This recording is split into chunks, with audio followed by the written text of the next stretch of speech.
Jacqueline Papet, vous êtes la secrétaire générale de la Conférence nationale des métiers du journaliste qui vit sa 6e édition en 2015.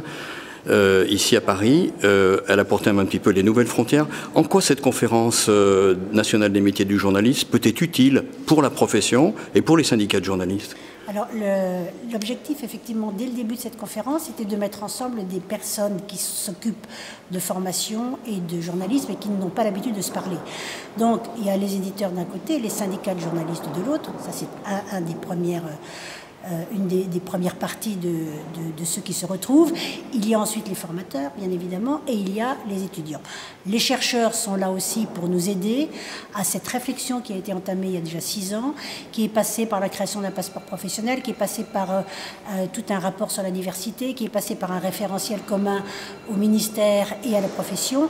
Et aujourd'hui, on en est dans un 2e cycle où on réfléchit effectivement sur comment est-ce qu'on peut mettre en adéquation d'une meilleure façon à la fois la formation et l'évolution, la révolution de l'ensemble des métiers du journalisme. Est-ce que vous avez l'impression, pour bien les connaître, que cette conférence nationale annuelle a un impact justement sur la façon dont les syndicats de journalistes prennent en compte les questions de la profession ?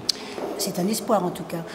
Ce qui me fait plaisir, c'est qu'il y a déjà de plus en plus de jeunes étudiants qui viennent, donc c'est important pour eux, parce qu'ils découvrent effectivement de façon réelle, en live, comme on dit aujourd'hui, comment se posent les problèmes à la fois de formation et de formation initiale, mais aussi de formation permanente, qu'ils sont dans un métier qui est complètement en évolution, comme on a dit, que les syndicats sont là et qu'ils sont là aussi pour répondre à leurs questions, de toutes les difficultés qu'ils vont rencontrer quand ils vont arriver dans la vie professionnelle.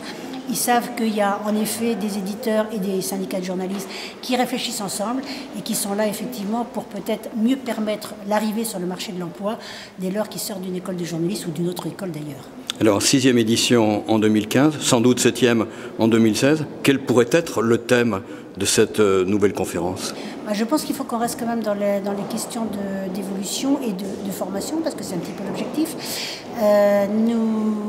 La Conférence nationale des métiers du journalisme a terminé un cycle qui était de faire un état des lieux, puis d'avoir une réflexion sur les nouvelles frontières. Je pense qu'aujourd'hui, et là les syndicats ont un grand rôle à jouer, il faut qu'on aille un petit peu plus loin, parce qu'il y a une révolution quasiment du statut. Il faut faire attention, on est tous très très attachés à la loi 35. En même temps, on sait par exemple que les conditions d'attribution de la carte de presse risquent de laisser sur le bord de la route un certain nombre de jeunes qui sont partis dans des start-up, qui ont lancé des entreprises qui ne sont plus des entreprises au sens légal du terme, qui font du journalisme qui ne correspond peut-être plus au journalisme tel qu'on le pratiquait avant, et que nous, notamment notre syndicat, on a un rôle à jouer à l'intérieur de la commission de la carte, un rôle important pour que, sans foutre en l'air la profession, tout en la protégeant, on ne laisse pas sur le bord de la route aujourd'hui des jeunes qui sont pleins d'idées, pleins de créations et qui ont des difficultés à être des salariés à part entière.